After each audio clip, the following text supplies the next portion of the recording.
সাধারণ পর্যায়ে যেসব ছাত্রছাত্রীদেরকে আপনি একীভূত করার কথা বলছেন, সমন্বিত করা বলছেন, তারা বিভিন্ন জায়গায় তাদের নাম করে বিভিন্ন জায়গায়, আমি আপনাদের কথা বলছি না, আপনাদের নাম করে বিভিন্ন জায়গায় এই যে যে বিষয়গুলো আমি বললাম, চাঁদাবাজি, তদবির, হুমকি দেওয়া, জমি উদ্ধার করে দেওয়া, বিভিন্ন কিছু করা, সেগুলিকে মানে মানে বৈষম্য বিরোধী ছাত্র আন্দোলনের নামে চলছে। আপনারা সমন্বয়করা কি এগুলি করছেন? আপনারা কি বিভিন্ন জায়গায় লিখে দিচ্ছেন এটা করো, ওটা করো, তদবির করো, বদলি করো, বাণিজ্য করো? Are you doing that?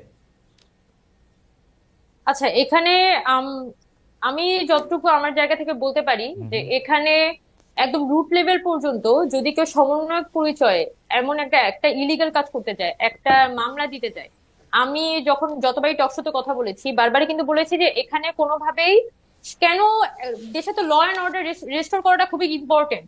সেটা না করে সমন্বয়ক যখন মামলা দিতে যাবে সাথে সাথে কেন পুলিশ গিয়ে মামলাটা একসেপ্ট করে নিবে? তার মানে তো law and order law and order আসলে রেস্টোর হয় নাই। এটাই তো আসলে মানে নির্দেশ করে। তো এসব এই পরিস্থিতির কারণে যেটা হয়েছে, সাধারণ জনগণের সাথেও কিন্তু সমন্বয়কদের একটা দূরত্ব তৈরি হয়েছে। কারণ সাধারণ জনগণ তো আর এটা ইয়ে করতে যাচ্ছে না, ভেরিফাই করতে যাচ্ছে না সে সমন্বয়ক কি সমন্বয়ক না।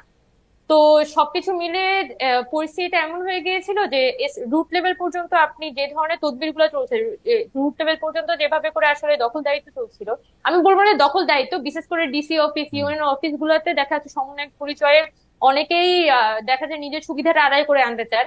সেটাকে অন্তত একটা মানে ইয়ে কাঠামোর মধ্যে আনা, যাতে যে মানুষগুলো এই কাজটা করছে তাদেরকে আমরা একটা জবাবদিহিতার মধ্যে আনতে পারি, একটা রুলস রেগুলেশন এখানে তৈরি করে দেওয়া যায়। না হলে